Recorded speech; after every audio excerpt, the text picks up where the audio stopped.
मनोविज्ञान की एक महत्वपूर्ण विधि केस स्टडी का अध्ययन करेंगे। क्योंकि शिक्षक होने के नाते हमें इसका बहुत उपयोग होता है, हमें बहुत ज़रूरत पड़ती है इसकी, और हमारे शिक्षण में ये बहुत उपयोगी है। क्योंकि मनोवैज्ञानिक विधियां हमें कई सारी दी गई हैं, जिसमें से केस स्टडी विधि जो है हमारे लिए भी उपयोगी है, बालकों के लिए उपयोगी है, और हम दूसरे क्षेत्रों में जाते, जैसे डॉक्टर के लिए कहा जाए तो बहुत महत्वपूर्ण, डॉक्टर भी इसका उपयोग करता है। इसलिए केस स्टडी विधि जो है ये बहुत ही महत्वपूर्ण विधि है। अब हम जानते हैं सबसे पहले तो इसका अर्थ। केस स्टडी क्या है? केस स्टडी निरीक्षण एवं विश्लेषण है। केस स्टडी जो है वो क्या है? निरीक्षण एवं विश्लेषण। अब हम किसी चीज का निरीक्षण करते हैं, देखते हैं, उसका पता लगाते हैं, तो हम कुछ तथ्यों को जुटाते हैं, कुछ चीजों को इकट्ठा करते हैं, कुछ बातों को एक जगह इकट्ठा करते हैं, पूछताछ के माध्यम से, किसी भी उपकरण के सहायता से हम बहुत सारे तथ्य इकट्ठा करते हैं, फिर हम उसका विश्लेषण करते हैं और उसके कारण का पता लगाते हैं। तो केस स्टडी जो है वो किसी भी चीज का निरीक्षण और विश्लेषण है। जैसा हम लोग वकील की भाषा में हम कहें तो केस मतलब, केस जब आपके पास में आता है तो हम शुरू हो जाते हैं उसकी पूरी, कैसे हुआ, कब हुआ, कहाँ हुआ, क्यों हुआ। हम बोलते भी है कि वकील फालतू के सवाल क्यों पूछ रहे हैं, लेकिन चूंकि वो अपने केस के बारे में पूरी जानकारी इकट्ठा करने के बाद ही उस व्यक्ति की वकालत करने के लिए हाजिर होता है कोर्ट में। तो इसी तरीके से जब हम मनोविज्ञान अपने शिक्षण में इस केस स्टडी का प्रयोग करते हैं, केस स्टडी विधि का उपयोग करते हैं, तो हमें उस समस्या के बारे में पूरी तरीके से पता लगाना चाहिए, और वो पता लगाना ही केस स्टडी कहलाता है। जैसा कि क्रो एंड क्रो ने कहा है परिभाषा में केस स्टडी के, कि केस स्टडी किसी भी समस्या का निदान करना ही केस स्टडी है। अब निदान होता है, ये निदान होता है किसी भी चीज के पीछे, किसी भी कारण, व्यवहार के पीछे किए गए कारणों का पता लगाना। वो किस कारण है, उस कारण का जब हम पता लगा लेते हैं वही होता है निदान, और पता लगाने के बाद उसके अनुसार हम उसका उपचार करते हैं। डॉक्टर भी यही करता है, इसलिए ये क्लिनिकल मेथड भी कहलाती है। इसी का दूसरा नाम है क्लिनिकल मेथड।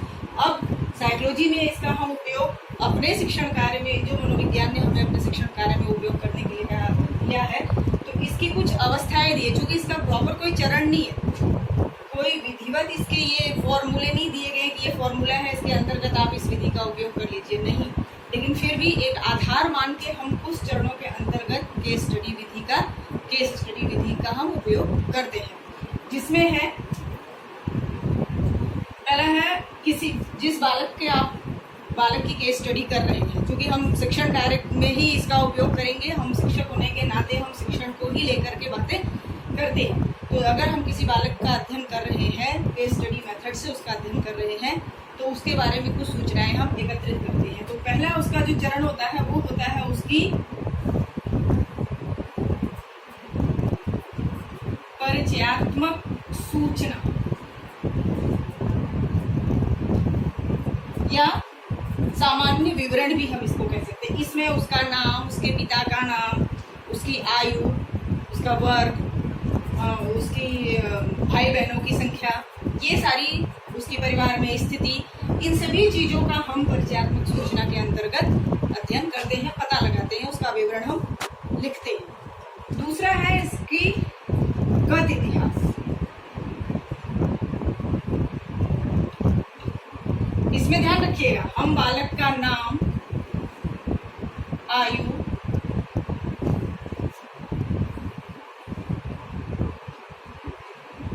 पिता का नाम, माता का नाम, विद्यालय का नाम,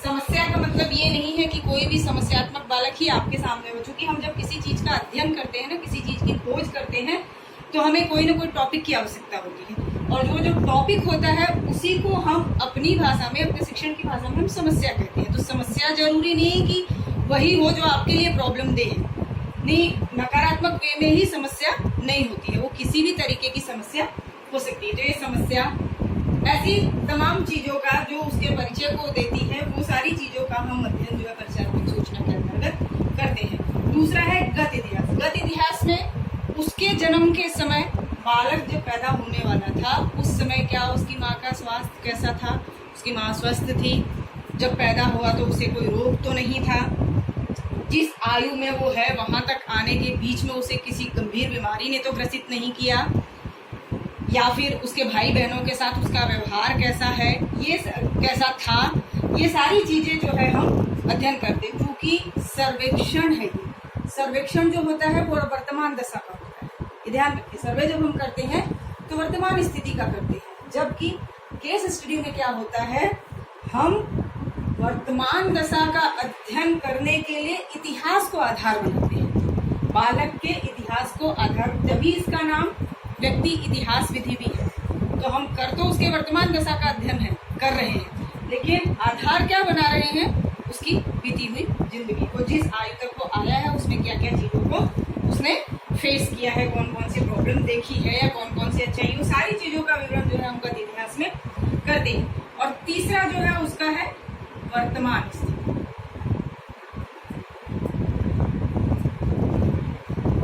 अब वर्तमान स्थिति में है उसकी शैक्षिक दशा, शैक्षिक उपलब्धि। सबसे पहला ही पॉइंट हम ये ले लेते हैं, क्रम आप कोई भी रख सकते हैं, शैक्षिक उपलब्धि।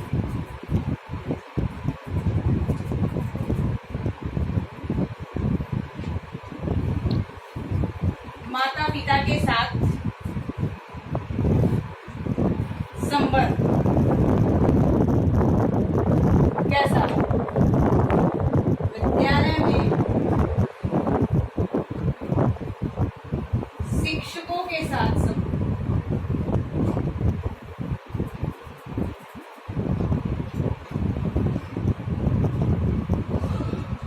मित्रों के साथ संबंध, मित्र मंडली,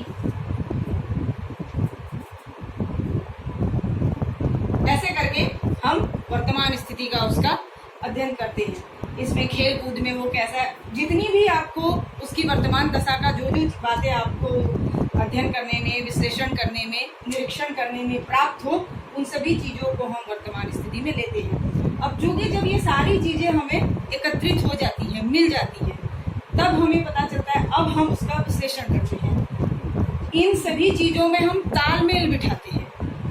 यहाँ जो आपने पता किया, यहाँ जो पता किया, यहाँ जो पता किया, इसमें आपने अभिभावक से पूछा, इसमें आपने विद्यालय के शिक्षकों से पूछा, उसके मित्रों से पूछा।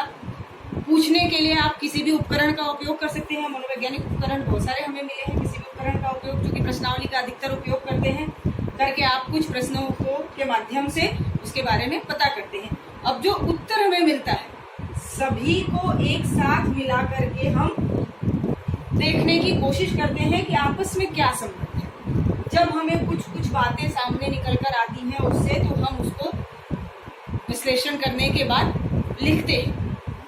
विश्लेषण कर लिया, अब हम उसको संश्लेषण उसका इकट्ठा करते हैं, हम उन बातों को, और इकट्ठा करने के बाद हम पता लगाते हैं कि बालक की जो वर्तमान स्थिति है, जो समस्या है उसकी, उसके पीछे का क्या कारण है। इस तरीके से करके हमारी पूरी केस स्टडी जो है पूरी होती है।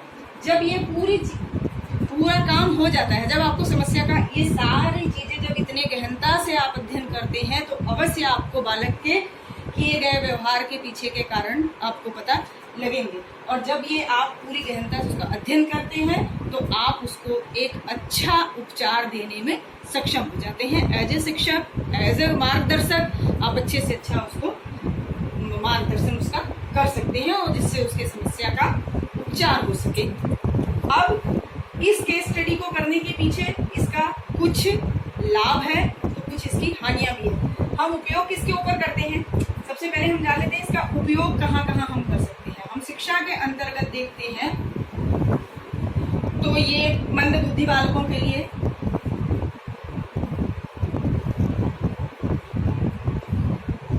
प्रतिभाशाली बालकों के लिए,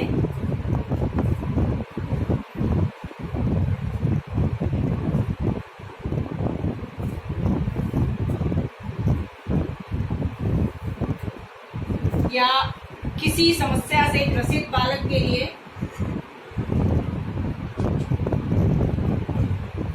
समस्यात्मक अपराधी बालकों के लिए इस प्रकार के बालकों का अध्ययन करने के लिए केस स्टडी जो है महत्वपूर्ण है। इन प्रकार के बालकों का जब आपको अध्ययन करना हो या आपके कक्षा के अंतर्गत ऐसे कोई भी बालक आपको मिलते हैं जो कि आपके शिक्षण कार्य को प्रभावित कर रहे हैं किसी भी रूप में, तो आप केस स्टडी की सहायता से उसके व्यवहार के कारण का पता लगा सकते हैं और उसको उसका उपचार कर सकते हैं। इस प्रकार केस स्टडी जो है एक शिक्षक के लिए बहुत ही महत्वपूर्ण है। इसके कुछ लाभ भी है, कुछ हानियां भी है। इसकी लाभ में हम देखते हैं, या आप उतार लीजिएगा या आप इसकी फोटो क्लिक कर लीजिएगा, स्क्रीनशॉट ले लीजिएगा। हम आगे बढ़ते हैं।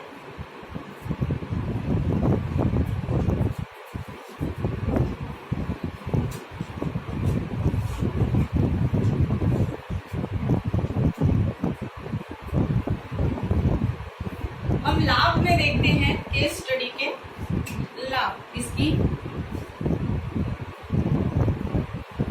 क्या फायदा है? इससे यह फायदा है, सबसे बड़ा फायदा इससे यह है कि आपको समस्या का निदान हो जाता है, आपके समस्या के कारण का पता चल जाता है। सबसे बड़ा लाभ इसका ये है। उसके बाद आप उसका एक बालक का विधिवत अध्ययन करने में आपको सहायता देती है। उसके बाद तीसरा इसका लाभ हो सकता है जो कि आपके शिक्षण कार्य को प्रभावित कर रहा है बालक, उस आपके शिक्षण कार्य में उसकी जो व्यवहार है उसका वो क्यों बाधक बन रहा है, तो उसको दूर करने में आपको सहायता देती है। इस प्रकार से करके केस स्टडी के आप अनेक लाभ है। शिक्षण के दरमियान हमारे शिक्षा क्षेत्र में केस स्टडी का बहुत लाभ है। हानियों में हम कह सकते हैं इसकी कि सबसे पहले तो ये है कि इसकी विश्वसनीयता नहीं होती है। सबसे बड़ा इसका माइनस पॉइंट जो है, हानि जो है, वो यही है कि इसकी विश्वसनीयता नहीं होती है। क्यों नहीं होती है?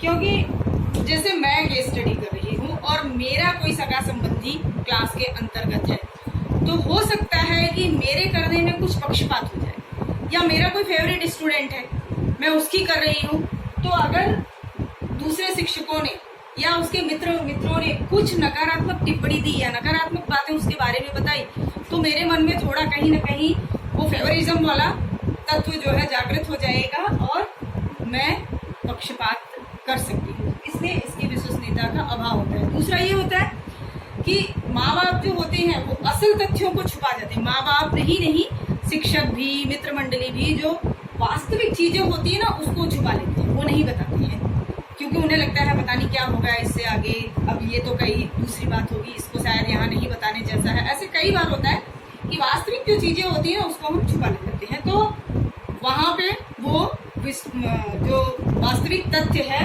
उसका हमें अभाव हो जाता है। ये है। तीसरे इसकी हानि हो सकती है श्रम अधिक, धन अधिक, समय अधिक, श्रम अधिक, तीनों चीजें हैं।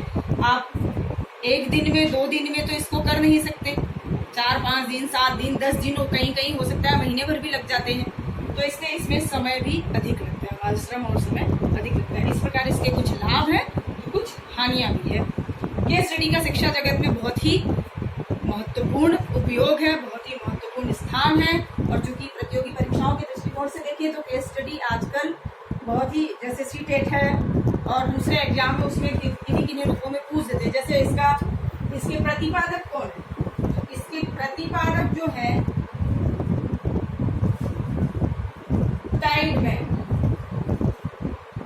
टाइडमैन ने इसका प्रतिपादन किया था।